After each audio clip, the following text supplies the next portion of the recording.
Hello good morning, welcome to the channel. My name is Tarun Gandhi. Start करते हैं global market से, starting with US markets. कल हमने एक भारी गिरावट देखी ओपनिंग टिक पे यूएस मार्केट्स में, जहां पे नैस्डैक ऑलमोस्ट 3% डाउन था। डाउ ऑलमोस्ट 500-600 पॉइंट डाउन था, बट रिकवरी इतनी अच्छी रही कि Nasdaq almost flat to positive close हुआ। एसएमपी भी वही ऑलमोस्ट पॉजिटिव क्लोज हुआ। Dow was negative by almost like 150-160 points. तो एक अच्छी खासी रिकवरी हमने देखी यूएस मार्केट्स में, जहाँ पे ईल्ड्स थोड़ी सॉफन हुई है। तो एक अच्छी बात है। वन अभी भी बट 1.75 पे ट्रेड कर रहा है यूएस ट्रेजरी यील्ड। सो वहाँ पे एलिवेटेड लेवल्स पे अभी भी बरकरार है। रिपोर्ट्स आई थी कि शायद 3 रेट हाइक के बदले 4 रेट हाइक हो सकती है। एक ब्रोकरेज कंपनी ने ये रिपोर्ट जारी की थी, जिसके वजह से एक पैनिक रिएक्शन होते हुए मार्केट नीचे ओपन हुआ था। बट जैसे ही मार्केट सेटल डाउन हुआ and then we saw the good pull back in the US market. Asian markets की बात करें तो एशियन मार्केट्स में मॉर्निंग में एक वीक ट्रेड से शुरुआत हुई है। मोस्टली अभी भी मार्केट नेगेटिव है, बट धीरे धीरे थोड़ी रिकवरी की तरफ हम देख रहे हैं। Hang Seng and Shanghai is trading almost flat to positive now. SGX Nifty भी करीबन जो 70-80 पॉइंट मॉर्निंग अर्ली मॉर्निंग जो टिक दिखा रहा था, करीबन 7 बजे के आसपास 70-80 पॉइंट नेगेटिव था, अब 30-40 पॉइंट नेगेटिव है और अभी 18,000 के ऊपर एसजीएक्स निफ्टी ट्रेड करते हुए दिख रहा है। साथ साथ देखेंगे ब्रेंट क्रूड थोड़ा सा सॉफन हुआ है, जहां पे लीबिया में प्रोडक्शन थोड़ी इंक्रीज हुई है, जिसकी वजह से Brent crude is trading at 81.14 पर बैरल। गोल्ड थोड़ा रिबाउंड करते हुए 1804 के ऊपर ट्रेड कर रहा है अब। और बहुत एक अच्छी चीज़ है कि रुपी फिर से स्ट्रेंथन हुआ है और 74.04 पे अभी ट्रेड कर रहा है, जो कि बहुत अच्छी चीज़ है।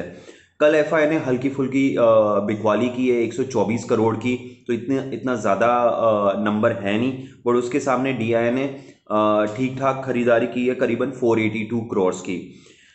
एक जो खाली प्रॉब्लम है वो है 10 ईयर जीसेक। अब वो धीरे धीरे 3-4 बेसिस पॉइंट धीरे धीरे बढ़ता जा रहा है। अब ये आया है 6.59, ऑलमोस्ट 6.6 पे ट्रेड कर रहा है। तो that means the Indian participants, the Indian debt participants, they believe that बहुत जल्दी हम रेट हाइक देख सकते हैं। और वो प्रीएम्प्ट करते हुए हम देख रहे हैं बॉन्ड प्राइजेस में एक इंक्रीज होते हुए। एशियन सॉरी निफ्टी की हम बात करें तो निफ्टी कल एक अच्छा खासा ब्रेकआउट दिया। फाइनली 17,950 को ब्रीच करने के बाद एक अच्छा खासा क्लोज आया 18,000 के ऊपर। एक इम्पॉर्टेंट चीज़ है, क्या ये सस्टेन करता है वो आज पता चलेगा। अगर आज 18,000 के ऊपर बरकरार रहता है तो हम 18,150 का डोर ओपन हो जाता है 18,200 तक। तो ये पहली चीज़ है। तो थोड़ा सा रुकिए, आज देखिए कि मार्केट कैसे बिहेव करता है, but generally speaking it is looking positive. जब तक ये 17,800 के नीचे था तो एक न्यूट्रल सा ट्रेड था। अब it is more of buy and decline. I suppose अगर ये मार्केट थोड़ा बहुत 50-100 पॉइंट नीचे ओपन होता है और होल्ड करता है 17,800 को होल्ड करता है, that means there is a strength in the market and you can see a rally in the Nifty as well as the other mid cap stocks as well. So important जो support है वो 17,800 का रहेगा और resistance 18,150 का।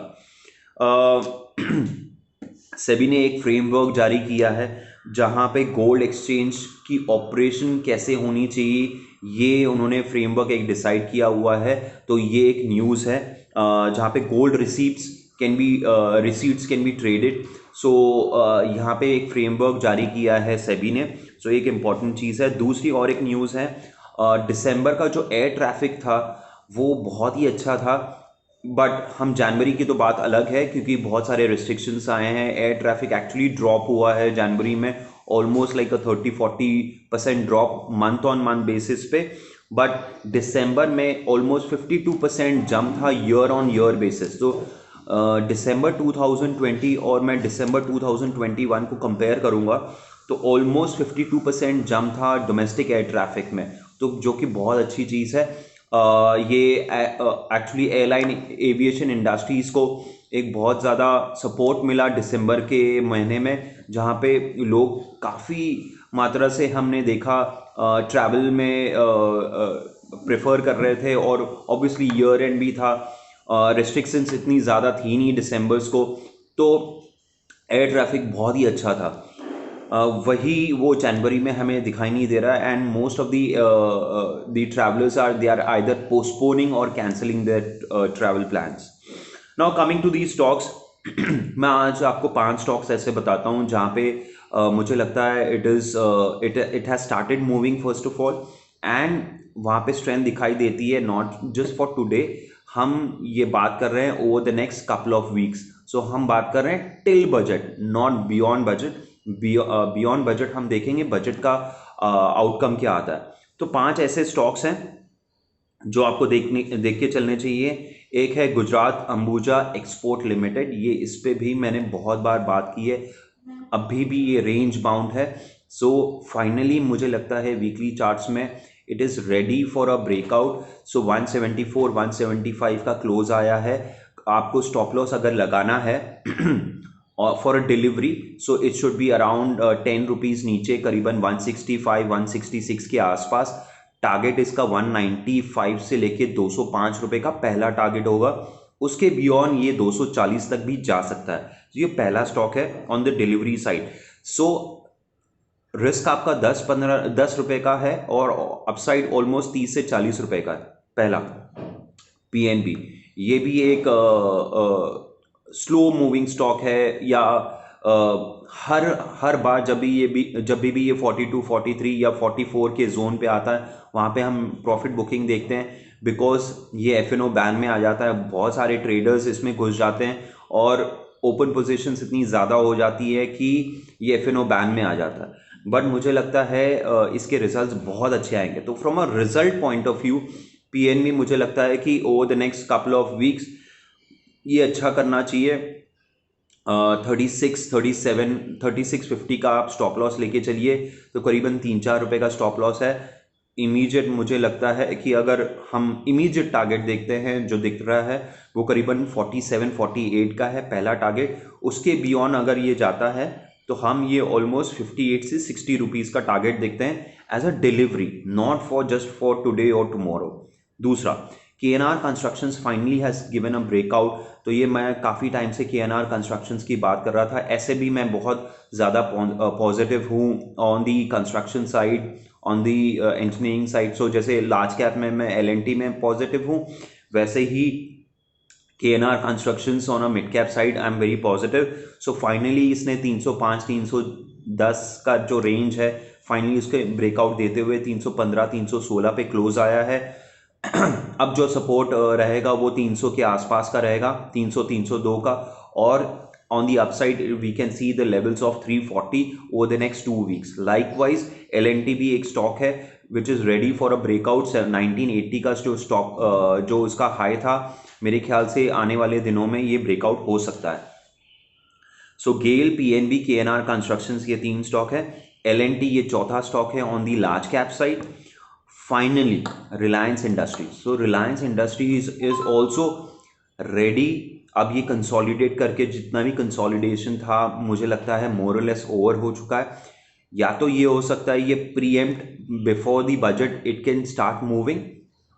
सो एक जो 2400 और 2500 का जो रेंज है, 2500 ऑन दी हायर साइड, अगर जैसे ही ब्रेकआउट करता है on the upside and close देता है for 2 days, then we can see the levels of 2700।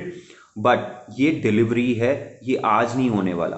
तो मुझे लगता है ये 5 स्टॉक, 3 मिड कैप स्टॉक है, 2 लार्ज कैप स्टॉक्स हैं, ये 5 स्टॉक पोर्टफोलियो अगर आप लेके चल सकते हो तो मेरे ख्याल से एक अच्छा खासा परसेंटेज वाइज आपको अप्रिसिएशन मिल सकता है। हमने कई अच्छा खासा मुनाफा कमाया है टेक्सटाइल्स में। कल भी देखिए फिलाटेक्स ने अच्छा किया, अरविंद ने अच्छा किया, सरला परफॉर्मेंस अच्छा कर रहा है। आईटी स्टॉक्स मैंने कई बार मेंशन किया। अब मैं आईटी स्टॉक्स में प्रॉफिट बुकिंग करने के बाद थोड़ा बहुत मैंने अभी भी रखा हुआ है, बट अभी भी मुझे लगता है आईटी स्टॉक्स बहुत अच्छे आएंगे। कल इनके रिजल्ट्स आने वाले हैं, and I feel it's a very very strong numbers. Most of the companies will deliver very strong numbers in case of the IT stocks.